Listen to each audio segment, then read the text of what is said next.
ගොඩක් ආදරෙන් ඔයාලා හැමෝම අපේ channel එකට පිළිගන්නවා. අද කියලා දෙන්නේ ගොඩක් රසවත් කෑමක් හදාගන්න විදිය. ගොඩක් පාට වලින් සීනි මුරුක්කු හදාගන්න විදිය තමයි අද කියලා දෙන්නේ. ඉතින් ඔයා අපේ channel එකට අලුත් කෙනෙක් නම් subscribe කරලා එකතු වෙන්න.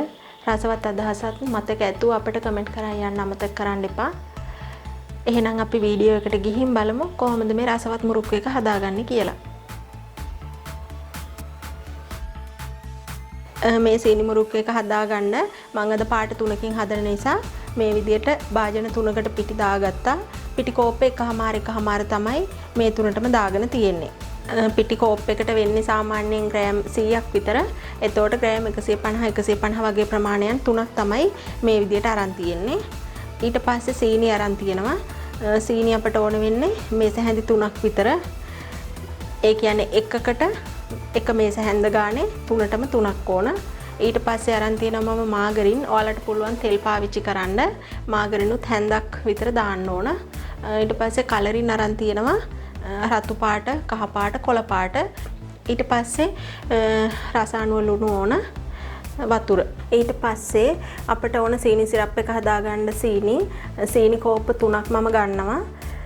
පිටි මැනලා ගත්ත කෝප්පෙම තමයි සීනිත් මනින්නේ. සීනි කෝප්ප 3ක් ගන්නවා. ඊට පස්සේ ඕන බැද ගන්න පොල් තෙල්. ඔච්චරයි ඕන වෙන්නේ. මම දැන් මේ ටික අනන්න තමයි හදන්නේ. එක භාජනයක් ඉස්සෙල්ලා අනමු. මේ විදියට මේ මේස හැන්දකින් සීනි එකක් එකතු කරනවා. ඊට පස්සේ ලුණු ගොඩක් ඕනේ නැහැ. රස අණුව වලට කැමති තරමට ලුණු එකතු කරගන්න. ඊට පස්සේ මාගරින් හෝ තෙල් ඒකත් අපි එකතු කරගන්නවා.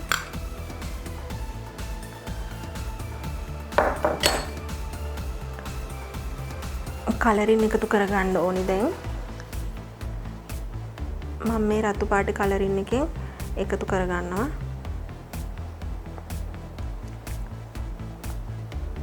මේ විදියට හැන්දක භාගයකටත් වඩා අඩු වුණාට කමක් නැහැ. ඒ විතර ප්‍රමාණයක් එකතු කරගන්න. දැන් අපි මේක කලවම් කරගන්න ඕන. අතේ ගෑවෙන නිසා මම හැන්දෙන් තමයි පොඩ්ඩක් වෙලා කලවම් කරගන්නේ. ඒ කියන්නේ කලරින් අතේ ගෑවෙන නිසා.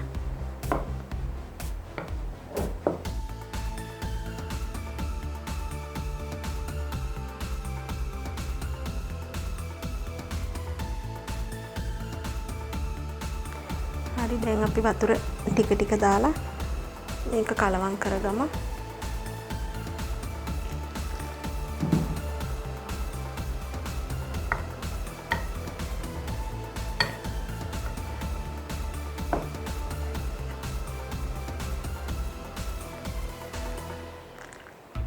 අපි සාමාන්‍යයෙන් පොල් රොටි හදනකොට පිටි ටික අනා ගන්න පදමට තමයි මේක අනා ගන්න ඕන.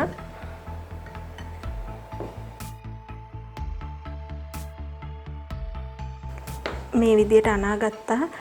ඒත් අතින් අනන එක තමයි පහසුම. ඒ නිසා මම අතින් අනනවා.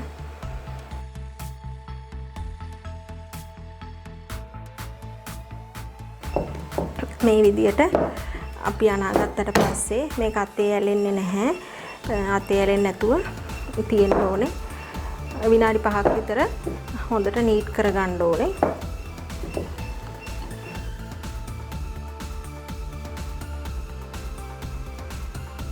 මෙන්න මේ විදියට පිටි බෝල තුනම මම අනාගෙන තියෙන්නේ. එක පිටි බෝලයක් විනාඩි 10ක් 12ක් විතර වගේ අනා ගන්න ඕන.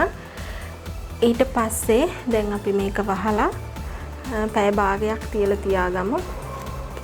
මේ විදියට තුනම මම වහගත්තා මේ විදියට. දැන් අපි පැය භාගයකින් හදාගමු මුරුක්කු ටික. අපි දැන් මේ පැය භාගයකට පස්සේ මේ ටික අරන් තියෙන්නේ. දැන් බෙද ගන්න ටික කරන්න කලින් තුනී කරලා අපි මේක ගානට කපා ගන්න ඕන. ඒකට මම ඉස්සෙල්ලම මේ රතු පාට එක අපි ඒ විදිහට තුනී කරගමු.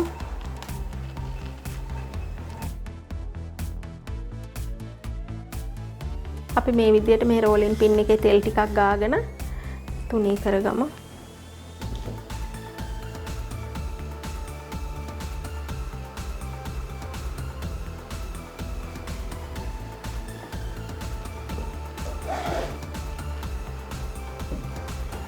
මේ විදිහට හොඳට තුනී කරගෙන අපි කපා ගන්න ඕන පටි වලට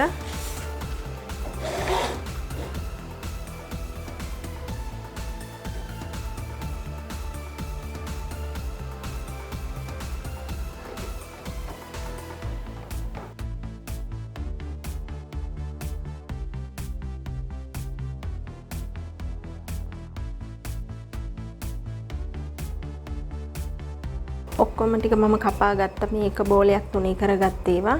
ඊට පස්සේ අපි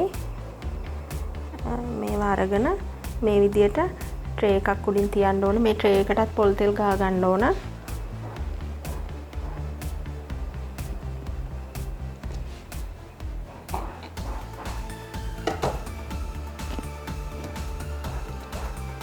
මම මේ විදියට රතු පාට බෝලේ ඔක්කොම ටික කපාගෙන තියෙන තුනී කරලා අපි මේක දැන් බෙදගමු. දැන් අපේ තෙල් එක හොඳට රත් වෙලා තියෙන්නේ. මේ විදියට අපේ ඇතිලියේ තෙල් තියෙන ප්‍රමාණයට ඇති වෙන්න දාගමු මේවා. ඕනවට වඩා ගොඩක් දාන්න ඕනෙත් නැහැ.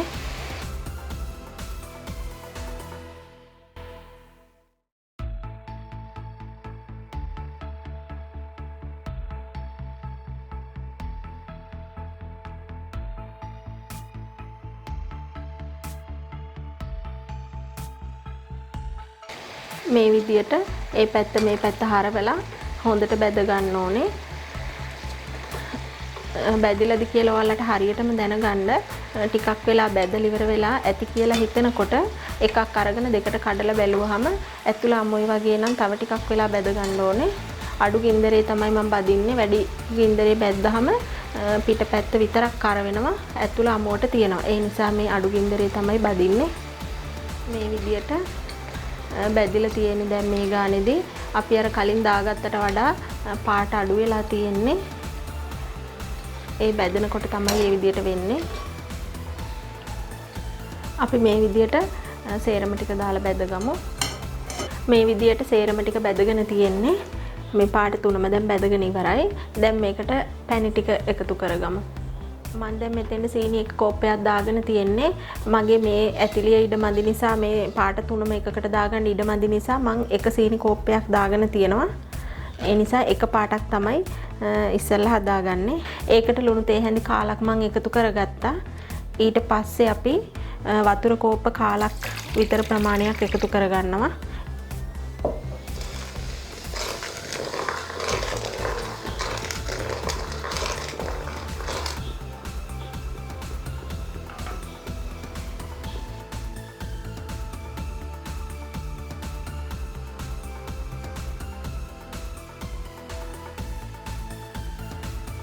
අපි පැණි එකේ පදම ගන්නේ මේ විදියට හැන්දෙන් නූල් ඇදෙන විදිය බලලත් පැණි පදම කියන්න පුළුවනි. ඒ වගේම තමයි එහෙම කියන්න බැරි කෙනෙකුට අපි වතුර භාජනයකට මේ පැණි චුට්ටක් දාලා පදම බලා ගන්න විදියත් කලින් මුරුක්කු හදපු වීඩියෝ එකේ දාලා තියෙනවා. ඔයාලා ඒ විදියට බලන්න. අද මම වතුර භාජනයකට දාන්නේ නැහැ. මේ විදියට හැන්දේ නූල් ඇදෙන එක තමයි බලන්නේ. මේ විදියට හැන්දට පැණි අරගෙන වක් කරනකොට මේ අවසානෙටම වැක්කිරෙන බින්දුත් නූල් වගේ ඇදෙන්න ඕනේ. දැන් තරමක් ඇදුනට හොඳට මෙහෙම වෙන්නේ නැහැ. තව චුට්ටක් වෙලා අපි තියාගමු.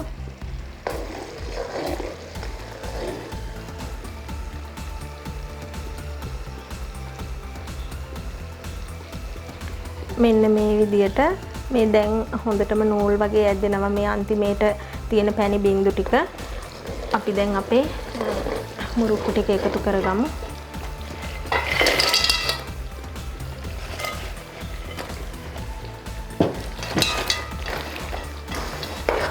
මේ විදියට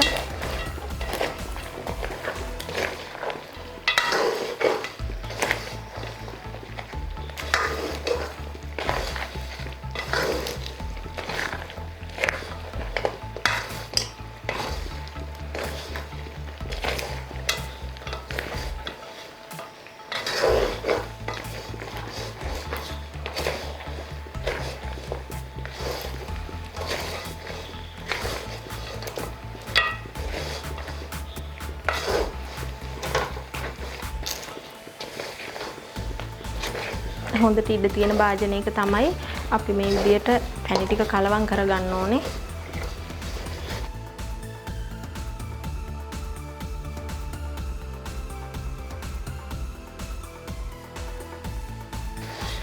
අපි මේ වෙලාවේදී ලිප ඕෆ් කරගන්න ඕනේ. මේ විදියට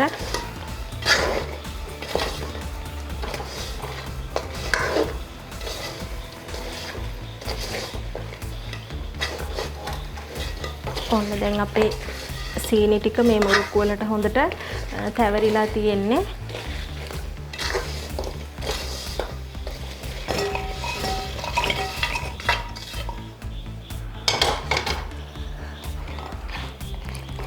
මේ විදියට බාගත්තා දැන් මම. අපි මේ විදියට අනිත් පාට දෙකටත් සීනි උණු කරගෙන පැණි ටික තවරගමු. මේ විදියට පාට තුනම මම බැදගෙන පැණිත් කලවම් කරගෙන තියෙන්නේ. ඉතින් ඔයාලත් මේ විදියට මුරුක්කු හදලා රස බලන්න. එහෙනම් මේ වගේම තවත් අලුත් වීඩියෝ එකකින් ආයෙ හමු වෙමු.